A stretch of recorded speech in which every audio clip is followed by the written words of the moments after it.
ભાવનગરના અધેવાડા ગામમાં માલેશ્રી નદીના કાંઠે આવેલું ઝાંઝરિયા હનુમાનજી મંદિર આશરે 700 વર્ષ કરતાં પણ વધુ જૂનો આ પ્રાચીન અને પવિત્ર મંદિર સાથે જોડાયેલી મુખ્ય ઐતિહાસિક ઝાંઝરિયા નામ પાછળની લોકવાયકા ભક્તની ભક્તિથી પ્રસન્નતા લોકમુખે ચર્ચાતી વાર્તા અનુસાર સિહોર પાસે આવેલા કનાડ ગામના એક બ્રાહ્મણ ભક્ત હનુમાનજીના પરમ ઉપાસક હતા. પગમાં ઝાંઝર સાથે આગમન તેમની અનન્ય ભક્તિથી પ્રસન્ન થઈને હનુમાનજી મહારાજ સ્વયં પગે ચાલીને અધેવાડા આવ્યા હતા.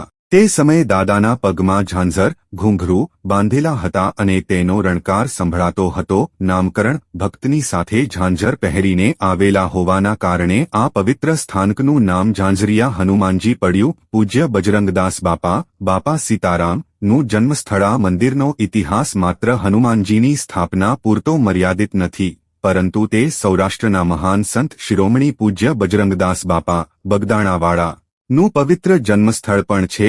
બાપા સીતારામનો જન્મ આ જ મંદિરના પરિસરમાં થયો હોવાથી બગદાણા જતા શ્રદ્ધાળુઓ માટે આ એક પરમ આસ્થાનું કેન્દ્ર છે. ધાર્મિક મહત્વ અને માન્યતાઓનો કામના પૂર્ણ કરતું ધામ. એવી દ્રઢ માન્યતા છે કે અહીં સાચા મનથી રાખવામાં આવતી દરેક માનતા દાદા પૂરી કરે છે. શનિમંગળનો મહિમા. દર શનિવારે અને મંગળવારે અહીં હજારો ભક્તો દાદાના દર્શનાર્થે ઉમટી પડે છે. લોકો કષ્ટોના નિવારણ માટે અહીં ચાલીને આવવાની અથવા 5 થી 7 શનિવારની માનતા રાખે છે. આવા જ વિડિયો જોવા માટે દીપક મકવાણા ચેનલને સબસ્ક્રાઇબ કરો. જય હનુમાનજી દાદા.